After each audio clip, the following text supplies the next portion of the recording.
Cadet Summer Training on Fort Knox, Kentucky brings thousands of cadets from around the nation to train as the next generation of Army leaders.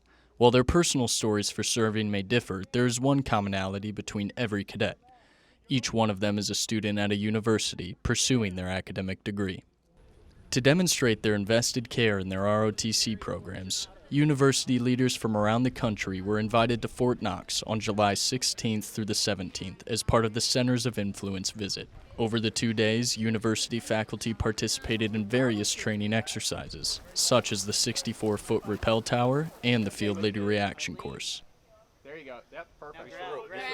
Lieutenant Colonel Laura Fryer served as one of the team leads for the 2-day experience and emphasized the program's importance in preparing faculty to better support their respective cadets once they return to school. So we've brought personnel, faculty members, deans, presidents, professors from universities all across the United States who have ROTC programs at their universities, and we've brought them out here to kind of show them, you know, the culminating event for their ROTC cadets and what they're actually expected to do after being in the ROTC program at their schools, and super important mission to bring them out here so they have an appreciation for what kind of training and resources are required to make the cadets as lethal as they can be and meet the Army standard when they're out here. I think they have a newfound appreciation for the elements that cadets are in, right? The heat that we're in, the wooded areas, the physicality required to do some of these tasks. They were at the Seaburn Chamber yesterday. They've never really seen anything like this, so it gives them a true appreciation, and the feedback we've been getting is they're so grateful to have been able to see this and immerse in it because they had no frame of reference for it before. So they're, on the bus traversing through the training areas, they're talking about, oh my gosh, we can get a rappel tower on the university. That'd be super helpful for a cadet that's never rappelled to get training on that before they come out here.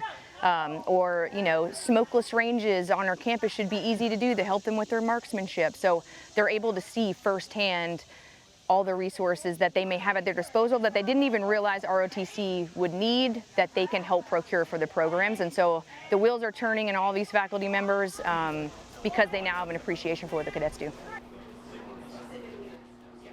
One of these faculty members is Dr. Lena Spence, the Dean of Health Sciences at Carson Newman University.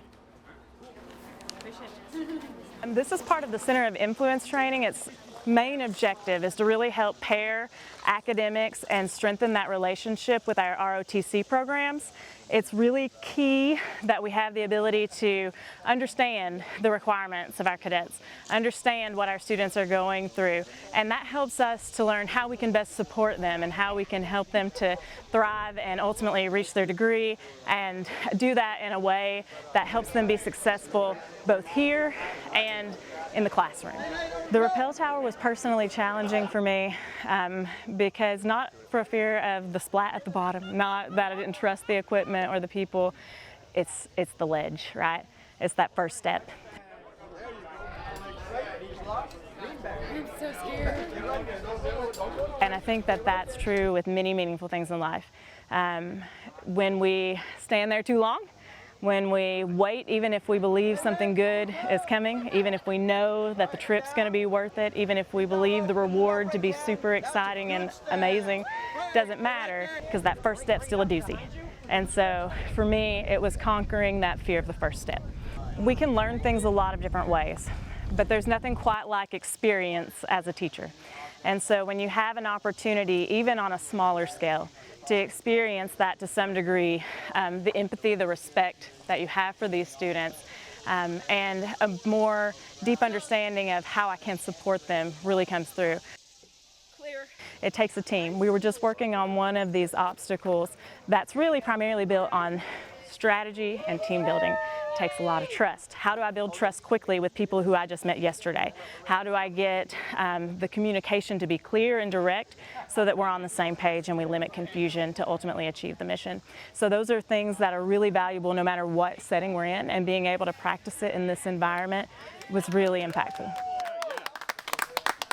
While some of the faculty present may not work directly with their school's cadets, some, like Dr. Thomas Newman, Clinical Education Coordinator at James Madison University, work closely with theirs at a clinical level.